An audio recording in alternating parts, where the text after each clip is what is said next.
بسم اللہ الرحمن الرحیم۔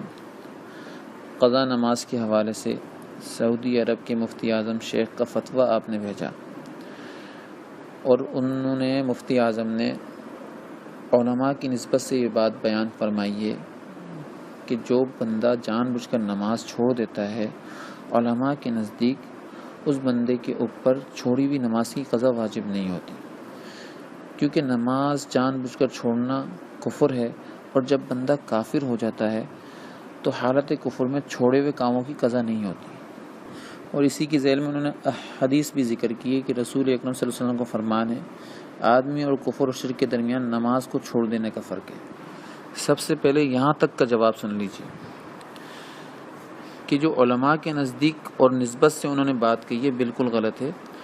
جمہور علماء کے نزدیک جو علماء کے اندر کثرت رکھتے ہیں اور جمہور علماء ہیں، ان کے نزدیک جو شخص نماز کا منکر نہ ہو مگر سستی کی وجہ سے نماز ادا نہیں کرتا تو فاسق ہے، کافر نہیں ہے۔ امام احمد بن حنبل رحمہ اللہ تعالیٰ کی رائے اس میں مختلف ہے، وہ اس شخص کو کافر سمجھتے ہیں، لیکن ائمہ ثلاثہ امام ابو حنیفہ رحمہ اللہ تعالیٰ عنہ، امام شافعی رحمہ اللہ تعالیٰ عنہ اور امام مالک رحمہ اللہ تعالیٰ عنہ، یہ تینوں ائمہ کی رائے یہ ہے کہ اس قسم کی جو احادیث ہوتی ہیں وہ وعید ہیں اس شخص کے لیے جو جان بوجھ کر نماز چھوڑنے کو جائز سمجھتا ہے۔ اور وعید کی بھی تعریف یہ کرتے ہیں کہ وعید سے بھی کیا مراد ہے کہ ایسا شخص کفر کے قریب تو پہنچ جائے گا لیکن کافر نہیں ہوگا۔ اور اپنی بات کی دلیل میں ایک حدیث پیش کرتے ہیں، حضرت عبادہ بن صامت رضی اللہ تعالیٰ عنہ سے روایت ہے کہ نبی کریم صلی اللہ علیہ وسلم نے فرمایا کہ اللہ تعالیٰ کی ذات نے 5 نمازیں فرض کی ہیں، جس شخص نے ان کی حفاظت کی اور ان کو ادا کیا تو اس کے لیے اللہ تعالیٰ کا وعدہ ہے کہ اللہ تعالیٰ اس کی مغفرت فرما دیں گے، اور جس نے ان نمازوں کو ضائع کیا، ادا نہیں کیا، تو اللہ تعالیٰ کا اس شخص سے کوئی وعدہ نہیں ہے۔ اگر اللہ تعالیٰ چاہیں گے تو اس کو معاف کر دیں گے، اگر چاہیں گے تو اس کو عذاب دیں گے۔ اس حدیث سے ثابت ہوتا ہے کہ تارک صلاۃ کافر نہیں ہے، اس لیے کہ کافر کے لیے تو عذاب لازم ہے، یہ اللہ تعالیٰ کی ذات نہیں اپنے اوپر طے کیا ہوا ہے، کافر کی مغفرت ہوگی نہیں، کافر کے اوپر سے عذاب ہٹے گا ہی نہیں۔ جو سعودی عرب کے مفتی اعظم ہیں ان کی بات سے تو ایک خوف پیدا ہو جاتا ہے کہ اگر کوئی تارک صلاۃ نماز چھوڑتا ہوا مر جاتا ہے تو کیا کافر ہو کر مرا؟ ایسا نہیں ہے، وہ فاسق ہو کر مرا لیکن مسلمان ہے، اس کے لیے مغفرت کی دعا کریں گے، اللہ سے مدد مانگیں گے کہ اللہ اس کو معاف فرمائے۔ ورنہ اگر تارک صلاۃ ہو کر کوئی بندہ مر جاتا ہے تو پھر تو وہ کافر ہو کر مرا، اس کے لیے تو مغفرت کی دعا کرنا بھی نہیں آیا، پھر تو جائز نہیں ہونا چاہیے اس کے لیے بھی مغفرت کی دعا کرنا بھی۔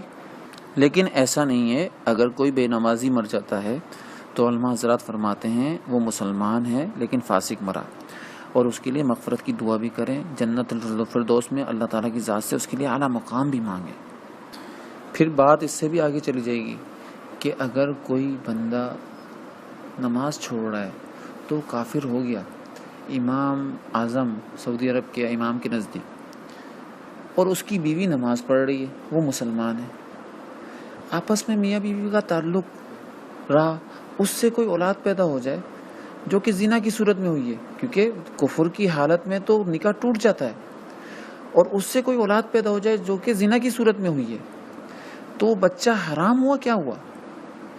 اس بارے میں مفتی صاحب کی رائے اور تحقیق بالکل صحیح نہیں ہے، درست نہیں ہے۔ امام صاحب کی جو رائے ہے وہ لوگوں کے لیے مشکلات پیدا کرے گی، وہ لوگوں کے لیے تنگیاں پیدا کرے گی۔ امام صاحب جو کہتے ہیں نا کہ لوگوں کے لیے اس میں تنگی ہو رہی ہے، اس میں کوئی تنگی نہیں ہے، بلکہ امام صاحب کی تحقیق اور رائے سے لوگوں کے لیے تنگیاں پیدا ہوں گی۔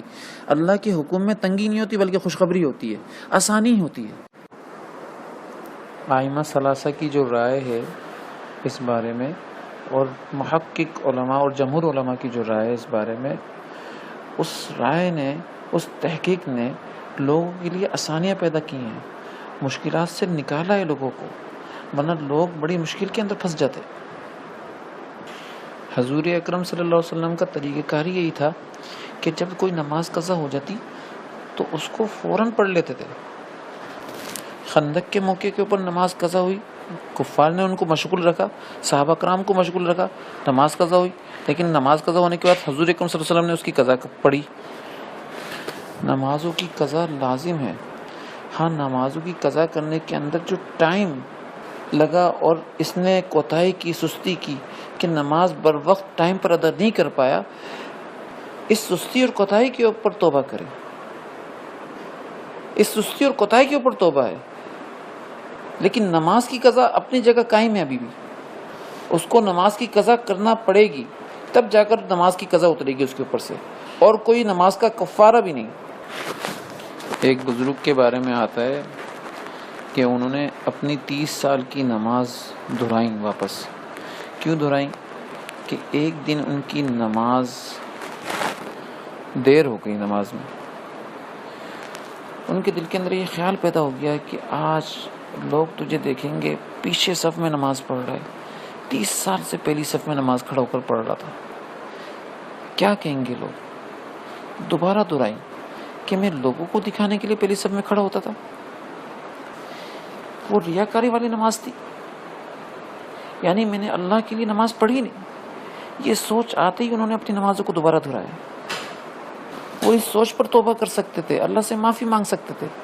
آج ہم اپنی جو قضا نمازیں ان پر بولتے ہیں بس توبہ کر لو معاف ہو جائیں گی نماز. ایسا نہیں ہے، یہ عقیدہ ہی صحیح نہیں ہے. نمازیں معاف نہیں ہوں گی، قضا معاف نہیں ہوگی نمازوں کی. فوت شدہ نمازوں کا جو کفارہ ہے نا، وہ قضا ہے. اگر اللہ تعالیٰ کی ذات نے زندگی دی ہے تو ادا نماز کے ساتھ ساتھ قضا نماز بھی پڑھتے رہیں. اس میں کوئی تنگی نہیں ہے. کس بات کی تنگی؟ نماز میں کس بات کی تنگی؟ اللہ تعالیٰ کی ذات موقع دے رہی ہے آپ کو اپنے سامنے سجدہ کرنے کا، رکوع کرنے کا. کوئی نماز میں بھی کبھی تنگی ہوئی ہے؟ نماز تو اللہ تعالیٰ کی ذات سے تعلق جوڑنے کا راستہ ہے. اس راستے میں تو خوب مضبوطی ہونا چاہیے، خوب خوشی کے ساتھ آنا چاہیے. اللہ تعالیٰ ہم سب لوگوں کو حضرات جمہور علیہ السلام کے اوپر عمل کرنے والا بنائے. آمین.